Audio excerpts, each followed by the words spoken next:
소개하는 책들 가운데 가끔 절판된 책들인 경우가 있다. 지금 소개하는 책도 절판된 책이라 너무 아쉽다. 다행히 이 책은 중고 서점에 어느 정도는 깔려있다. 책을 소장용으로 구분하는 이유가 거기에 있다. 책이란 물건이 한번 나왔다고 계속 나온다는 보장이 없다는 점 말이다. 지인들에게 여간해서 책을 추천하지 않는 나는 이 책을 읽고 강추한다는 말을 여기저기 날리곤 했었다. 제목을 봐서 짐작하겠지만 여행에 대한 책이긴 한데 여행에 대한 객관적인 정보 전달의 책이 아니라 티벳과 인도, 스리랑카, 네팔 등지를 떠돌며 느낀 저자의 주관적 감상과 감성적인 글들이 폭발하는 여행서이기에 누군가는 정보가 없다며 불만을 가질 수도 있을 것이다. 그런 사람이라면 여기서 스킵하시라. 본인이 감성적 글들을 좋아하고 잘 빠진다면 이 책을 읽어라. 2번 읽어라. 나라는 인간은 여행을 그리 즐기는 인간이 아니다. 기껏 여행이라고 가봤자 하루 시간을 내어 지방의 어느 소도시 후미진 뒷골목이나 배회하다 오는 그 정도일 뿐이고 그것마저 수년에 한 번 갈까 말까다. 하물며 나 혼자 떠나는 해외여행은 언감생심 거기가 어디라고 가나 싶다. 그런데 여행 생활자라니. 여행이 생활이고 생활이 여행이라니. 이 무슨 거지 발사계 같은 소린가 싶어 책을 집어들었고 완전 몰입해서 읽게 되었다. 이 영상은 지극히 사적인 기분에 휩싸인 다소 우울한 영상이다. 거기에 여행 자체에 대한 내용 속에는 참새 눈물만큼도 없다. 그런 게 싫은 사람은 여기서 스킵하시라고 나는 분명 경고한다. 여행과 생활이라는 말은 동류항으로 묶일 수 없다. 생활의 냄새가 없는 것이 여행이고 여행이 배제되는 것이 생활이다. 그런데 여행 생활자라니, 여행을 생활로 삼는 사람이라니 하다가 곧바로 뭐 그럴 수도 있겠구나 했다. 지긋지긋한 생활을 정리하고 여행을 생활로 삼는 것. 어떤 강단이 필요한 일인데 그런 게 없으니 내 생활은 더 졸렬하다. 떠날 수 있다면 이까지 생활쯤이야 하겠지만 여기에 발묶여 뒤뚱대고 있다. 그러니 이런 사람의 책을 들여다보는 순간 마음이 미쳐 날뛸 수밖에 없다. 살면서 여행 한번 안 다녀본 적 없는 사람은 드물다. 학창시절 수학여행이든 혼자 훌쩍 떠나는 여행이든 여간해서 여행 같은 거 다니지 않는 내가 딱 한 번으로 족하는 여행이 있다.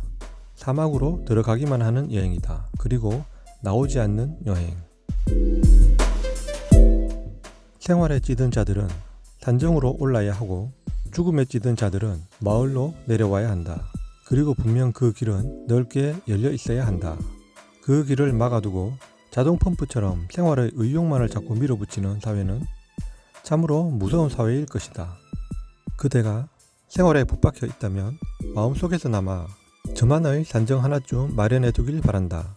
그곳에서 언제라도 세상 끝으로 다가가 다시금 길을 잃을 수 있도록. 저 말대로라면 나는 산정으로 가야 하는데 자꾸만 마을로 내려가는 사람의 뒤를 따르고 싶다.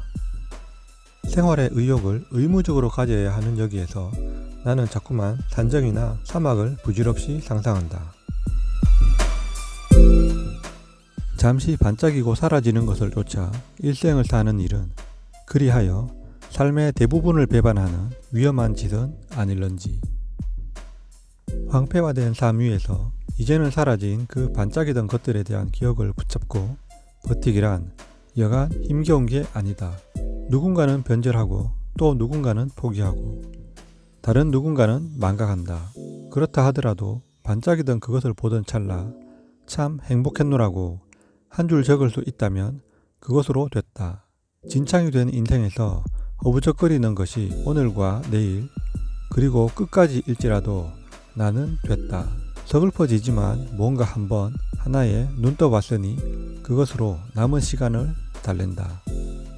여행은 모순이다. 자유 속에서 생활을 꿈꾸는 아둔한 우여곡절이다. 여행의 길은 그저 멀어서 먼 길이 아니고 길을 알면서도 스스로 나아가서 길을 잃고 멀리 돌아가야 하는 먼 길이다. 그 길은 절대의 빛으로 이루어진 눈부신 천국으로 가는 길이 아니고 동서남북이 없는 눈부신 환한 빛 속에서 어둠을 조적해서 쌓아가는 제 속의 길이다.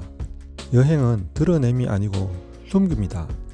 함부로 생활의 진실을 이야기하지 않고 커다란 비밀을 제 속에 품을 때까지 제 몸을 숨기면서 가야 하는 길인지도 모른다. 돌아올 줄 뻔히 알면서 떠난다는 것도 우습다. 뻔한 일상에서 잠시 벗어난다는 얇디 얇은 위안으로 무엇을 덮을 수 있을까? 다시 또 뻔한 일상을 시작해야 하는 것도 기쁜 일인가 아니면 허무한 일인가? 그래서 나는 여행을 즐기지 않는 인간일지 모른다. 일상을 뒤집을 만한 여행이 있다면 그런 전복을 꿈꾸기엔 여행이란 말은 어울리지 않는 것 같다. 적합한 말이 없다면 새로운 말을 만들어서라도 여행이라는 경박한 말을 내팽개쳐야 한다.